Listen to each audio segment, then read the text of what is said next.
with a song in my heart, I behold your adorable face.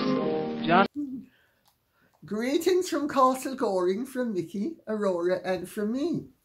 Well, I have one or two, hopefully, treats for you, since some of you have expressed an interest in some of my activities. On the other evening, I was at the London Festival of American Music, which runs from the 11th to the 15th of November. And I attended because the conductor and composer, Odeline de la Martinez, is a friend of mine. She is very well known in the musical world. She is Cuban-American, lives here, and she did a composition of 4 songs, which were called the Canciones, and they were in Spanish, and they were sung by a mezzo-soprano called Amber Fasquelle. I will play this at the end of this video. So there will be Chachi, as she's known to her friends, Odeline de la Martinez, describing something about the songs. Unfortunately, I didn't know she was going to do that, so I started the tape late. And then there are the 4 songs, which run for about 10 minutes.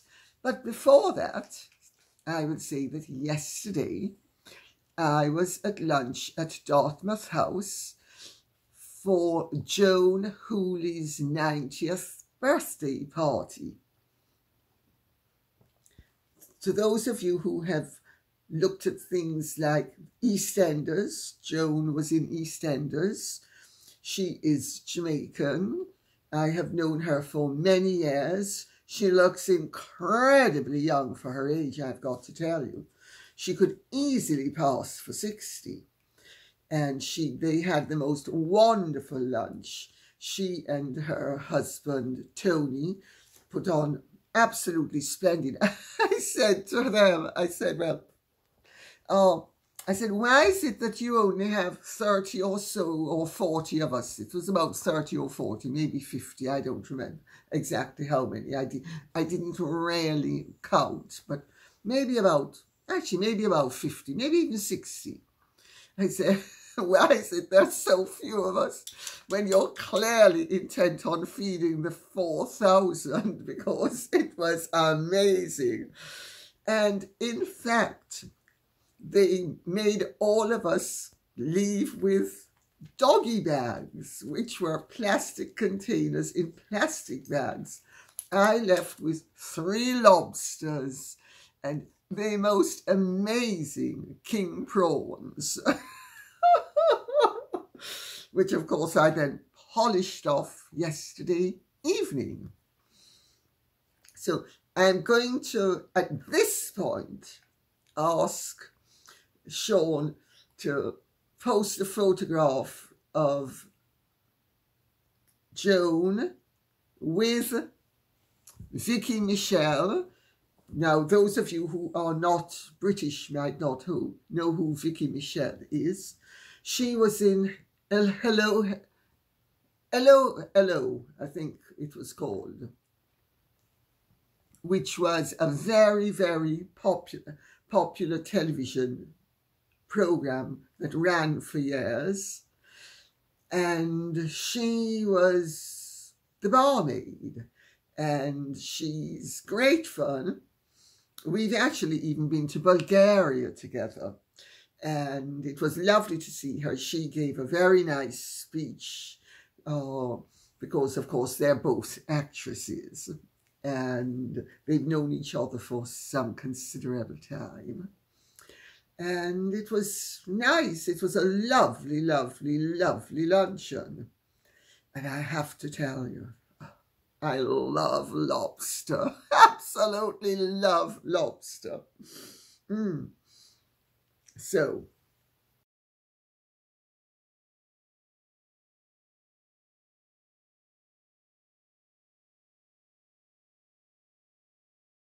and while we're speaking about things that one loves, aren't those flowers divine? Thank you so much, Robert Brown. Thank you, thank you, thank you. So, without further ado, Fortune Cookie says, Dear Lady C, what is wrong with the Princess of Wales? She looked so emotional last weekend, and Sophie was comforting her. Is she finding the return to the public spotlight overwhelming? Is there anything we, the public, can do to support her? Concerned of Cambridge. Love to you and the girls. That's very sweet of you, Fortune Cookie. Well, you know, her grandmother lost 3 brothers in the war. Not 1, 3. So she has grown up with loss in terms of war dead. That's why she wears 3 poppies. Was she that emotional? Well, it's very emotional when you think of all the people who died so that we could be free. And then look at what we're doing with our freedom. I mean,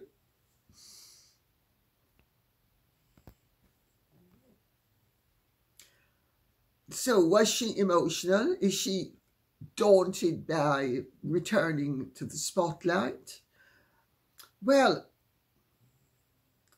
you do not choose to become a member of the royal family unless you actually are prepared to, and on some level also derive some spiritual benefit from the spotlight. It's very warm under a spotlight. It may be very revealing, but it's also warm. And my understanding is that she has actually handled the situation very well. She, of course, as I've said it before, it's so obvious. You know, you don't get a diagnosis such as she got and not face your mortality. Of course, I know that there are stories circulating that she didn't have cancer. She had pre-cancer. And therefore, it's a horse of a different colour.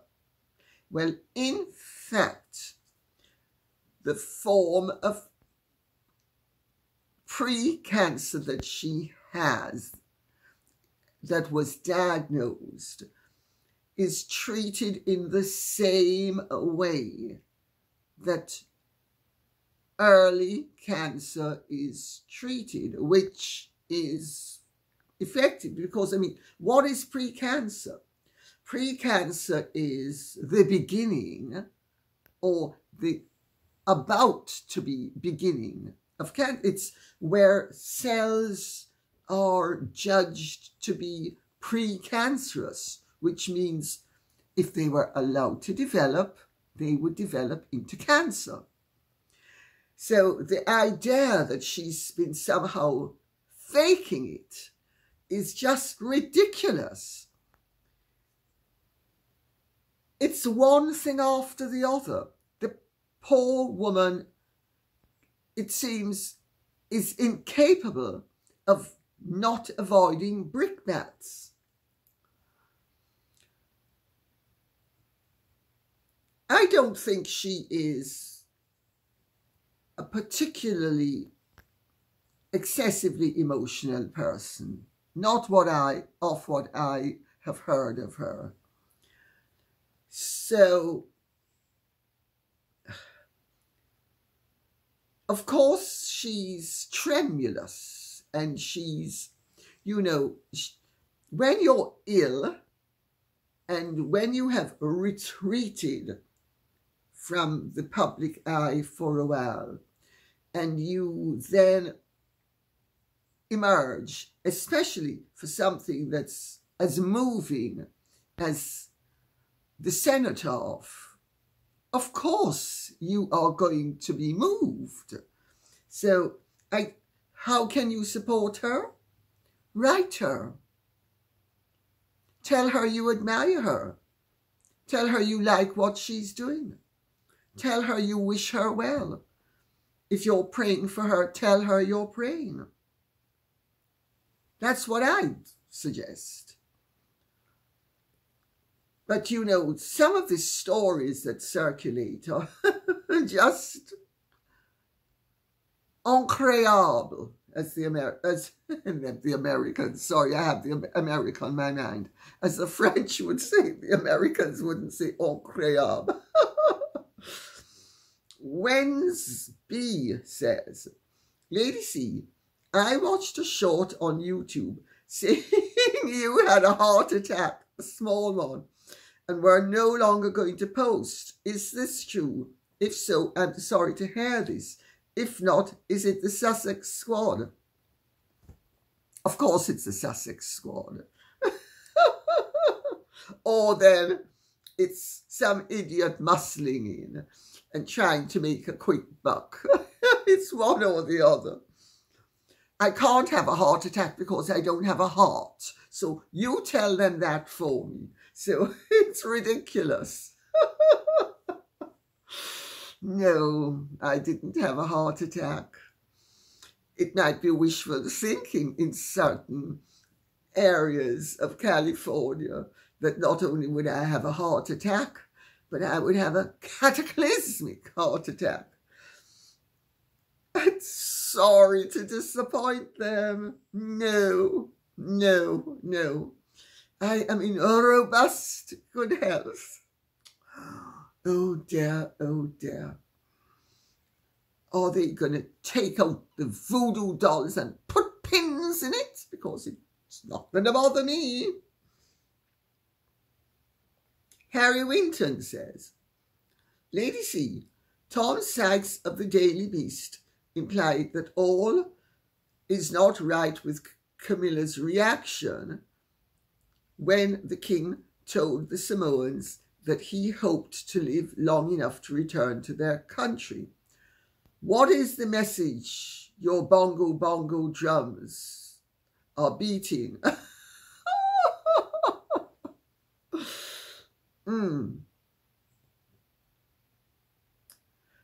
Camilla loves Charles very much. Theirs is a true love story. I have never been able to understand why people were so ill-disposed towards them, especially when, if you knew the facts of the matter, a man who ends up choosing to be with a good, loving and devoted woman really shouldn't be criticised, especially after his marriage has broken down. They love each other dearly, and they tried to say that she was laughing, but there are people who think she wasn't laughing at all, that he came out with it and she crumpled and she started to cry, and it was a totally spontaneous thing, and she covered it up as well as she could, trying to pretend she was laughing, but she actually was crying. I think that's very moving, don't you? She really loves him. I think it's wonderful. And he really loves her. I really think it's wonderful. I mean, even Prince Philip made the point that Charles had chosen to love the plainer woman over the more beautiful woman. What people don't know is that in a situation like that, you don't really have a choice.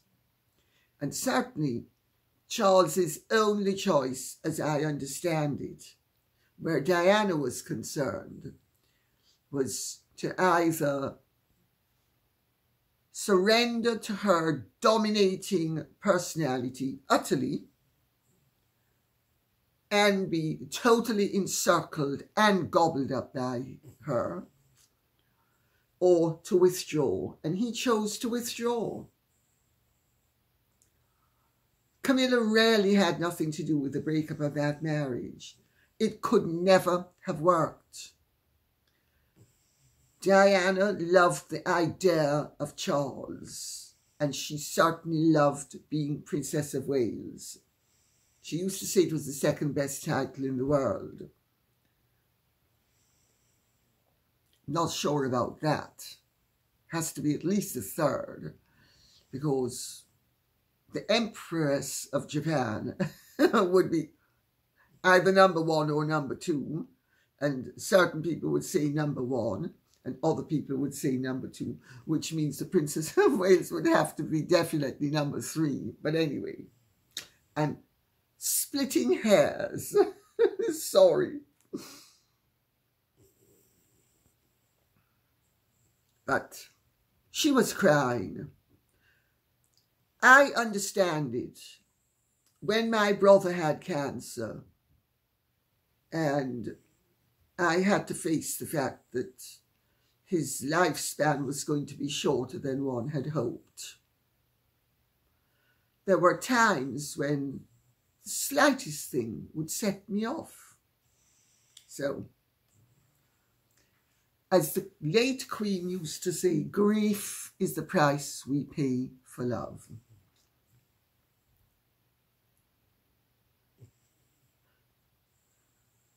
Lufrain Myberg says, "Hi, Lady C.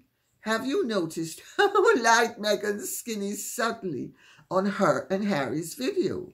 I wonder why. Well, I suppose they've realised Black Lives Matter has peaked. So, no need to be black anymore." Oh. The whole black thing hasn't had the effect that she hoped it would have. It hasn't turned her into the goddess Meghan of the black world and the white world and the brown world. So maybe she's decided no need to have any more bronze.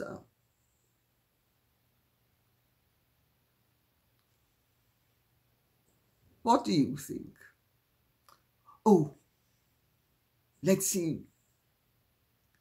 When she goes to Cameroon, what colour she's going to end up being. Naughty me.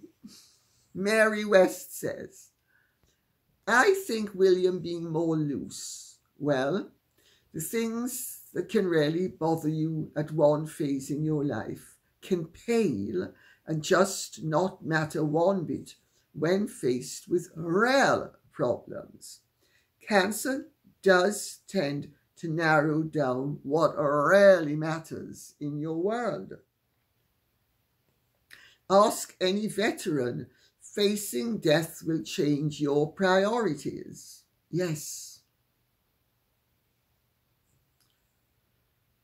Facing death, or facing the possibility of death, or facing the fact that death might be an option for whatever reason, whether elective or enforced, is a very sobering experience.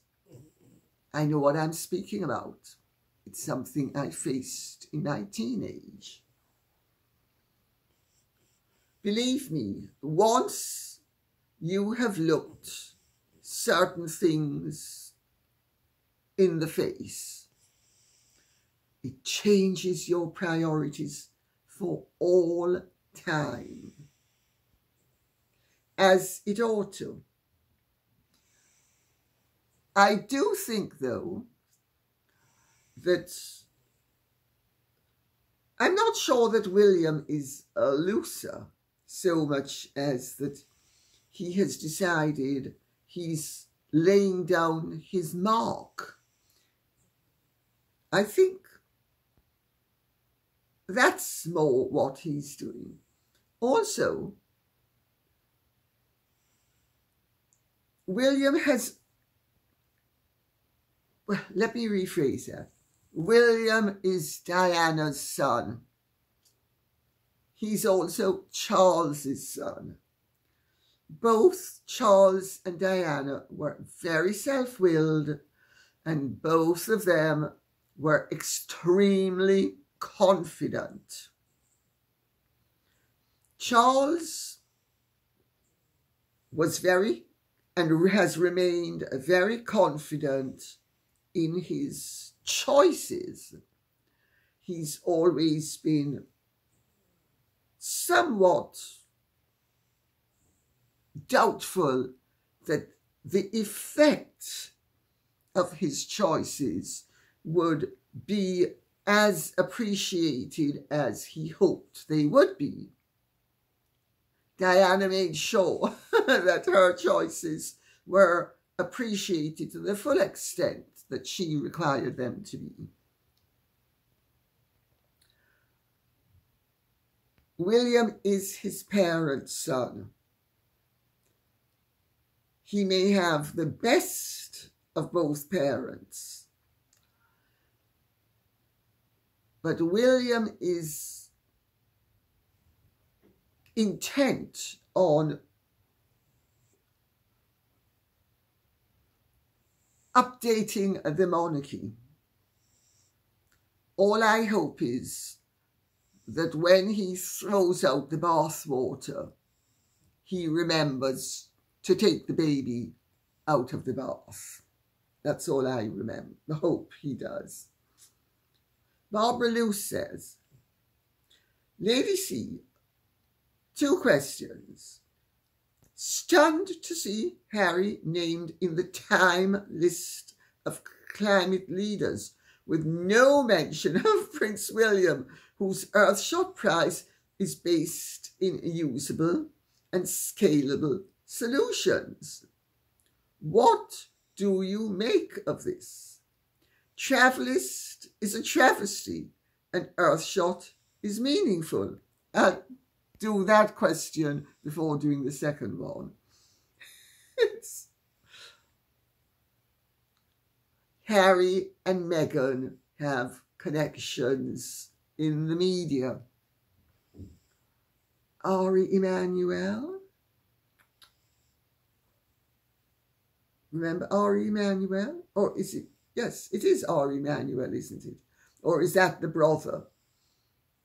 Yes, it is Ari Emanuel. Rahm Emanuel is the brother. I got a little bit confused because I'd been reading a book where Rahm Emanuel features quite largely. Oh, it's ludicrous.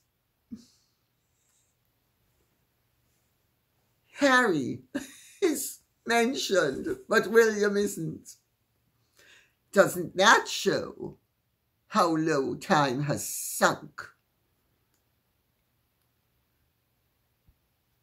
Henry Luce must be spinning in his grave.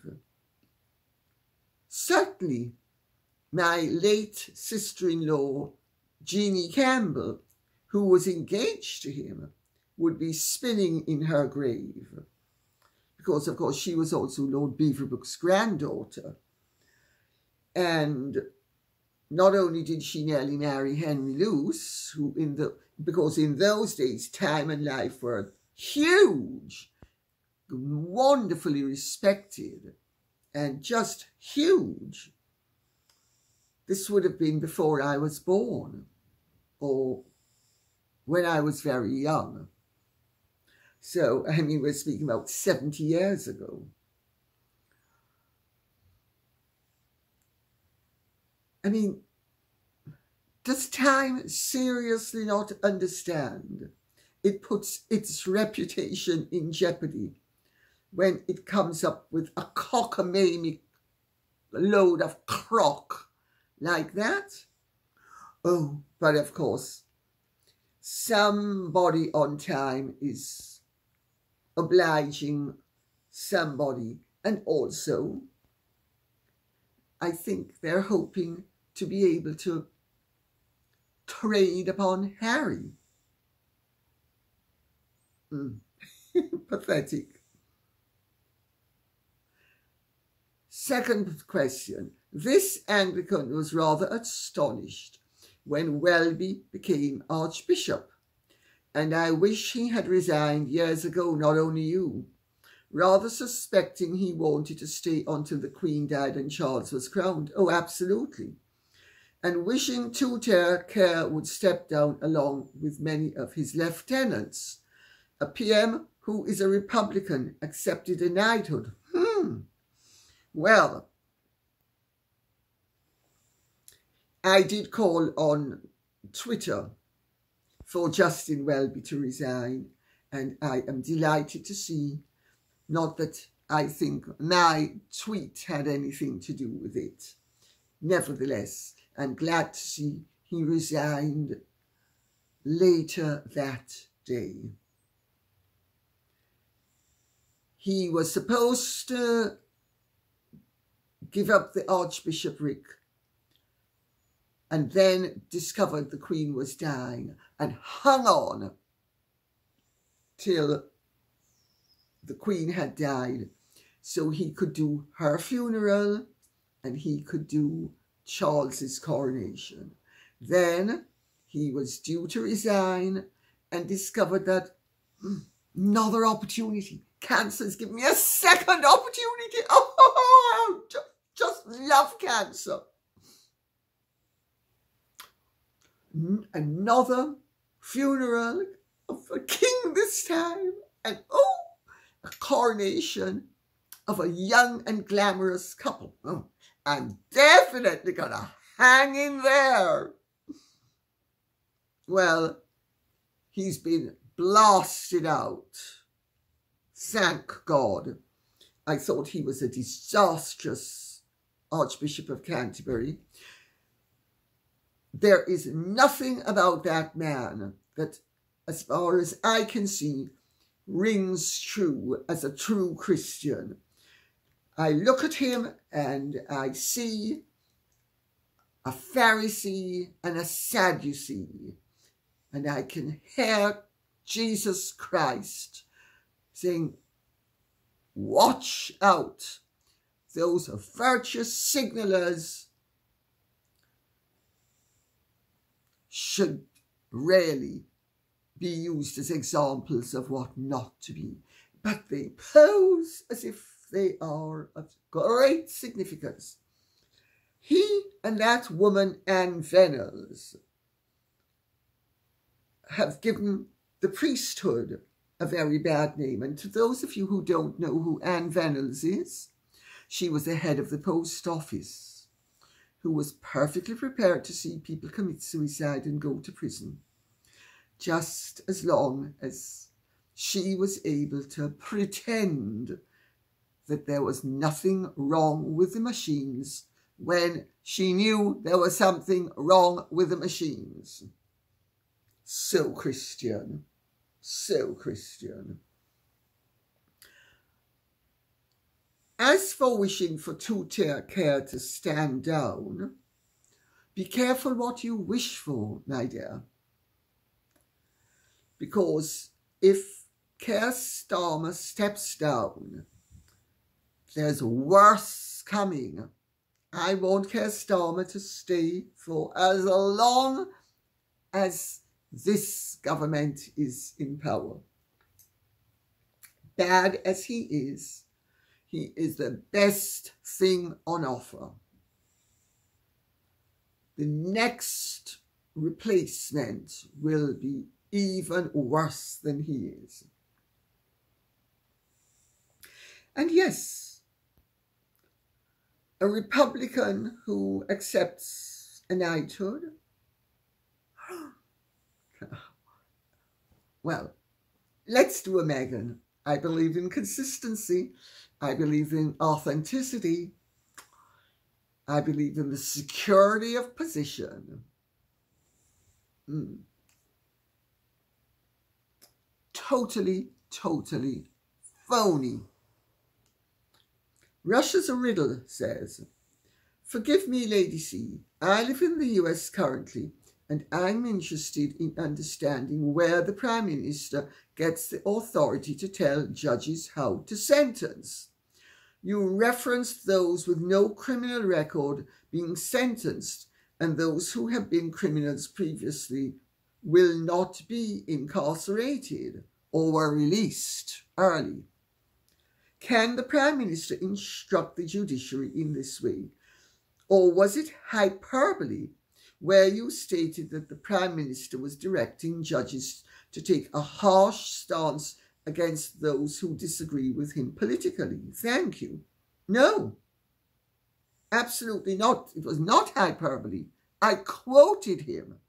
I couldn't believe my ears when I heard him say that he expected the judges to deal with the rioters and provide substantive sentences. What did they do?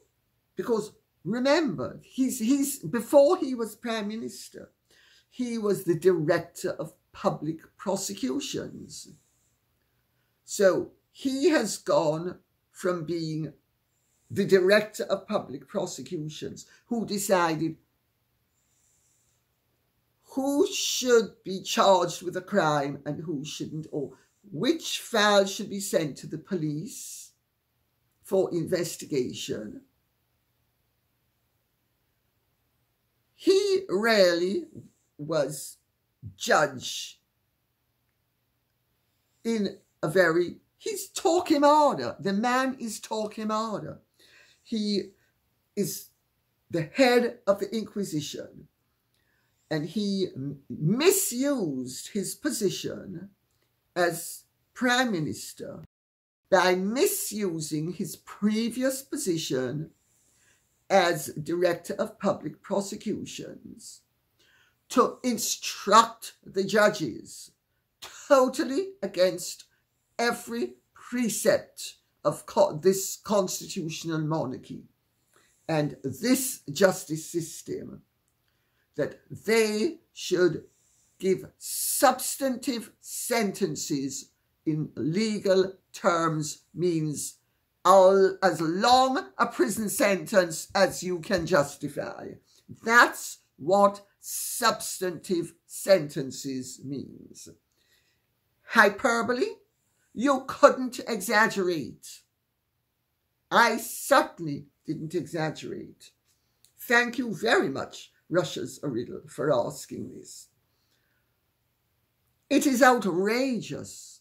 It shows to what extent Keir Starmer is prepared to compromise justice while making sure that the law is misapplied. There are precedents for it. Do you know practically everything? And I'm not saying that this is akin. I'm simply saying that there are precedents of the law being misapplied so that justice will not prevail. and that wrongdoing will be justifiable. Do you know practically everything the Nazis did was legal? I leave you with that thought. Not, of course, likening Keir Starmer to Hitler, but I'm making the point that the law is a hugely powerful weapon, and a Prime Minister should not be interfering with the way the justice system is run. He's there to make laws, make public policy, not implement the law. But he was the director of public prosecutions, and he has abused his position. It's as simple as that. If he thinks I am defaming him, I welcome a writ. I will defend it. I welcome a writ. Diane Marsh says, sounds like your new woke government is a communist party in disguise. It's certainly an authoritarian party. It's certainly a party that is against the keeping of wealth by those who have made it. Is that communist? Communism is where nothing is in private ownership. The state owns everything.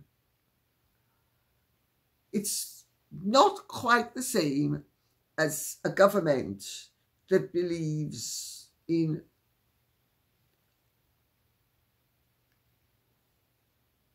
equality to the extent that everybody has nothing, instead of some people having more than others. But hopefully everybody keeps on improving their standard of living.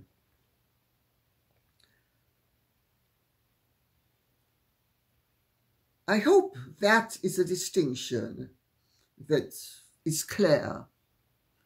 It's clear to me. Of course, what isn't clear is whether down the line this pseudo-egalitarian, claptrap, impractical, virtue signalling load of,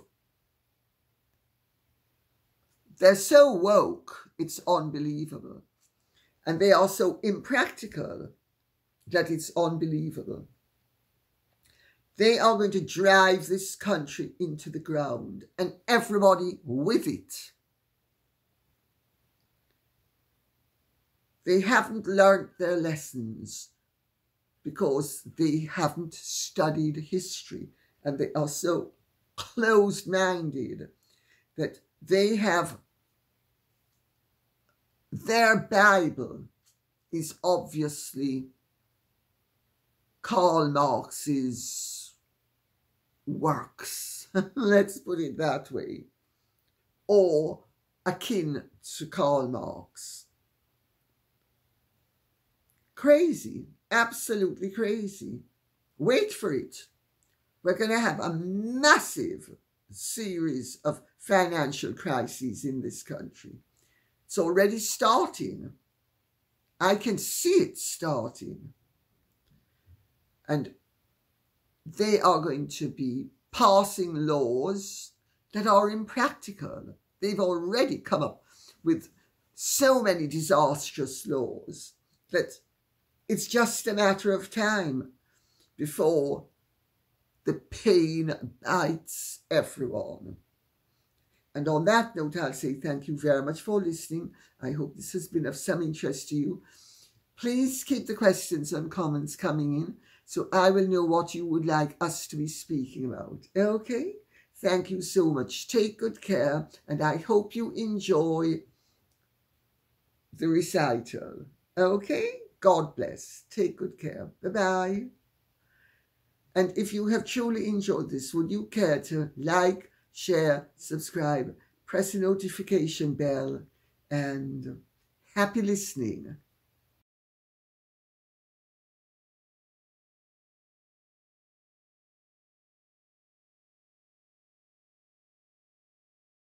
A big tree is wrapping itself with the words of songs.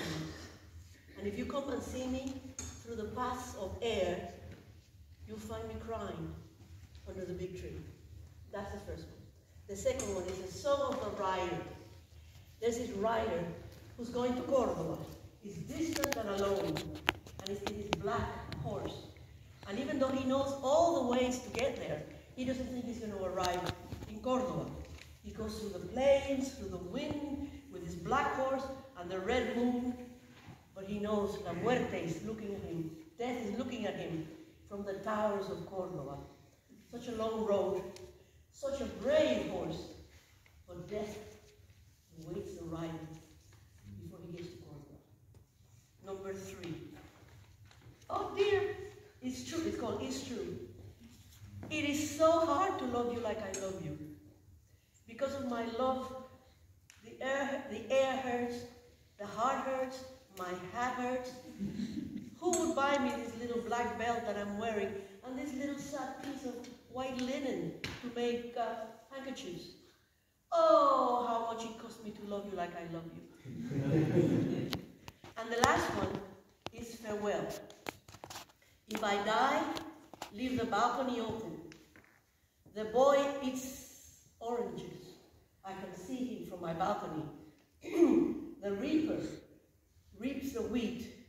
I can hear him from my balcony. If I die, leave my balcony open.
you.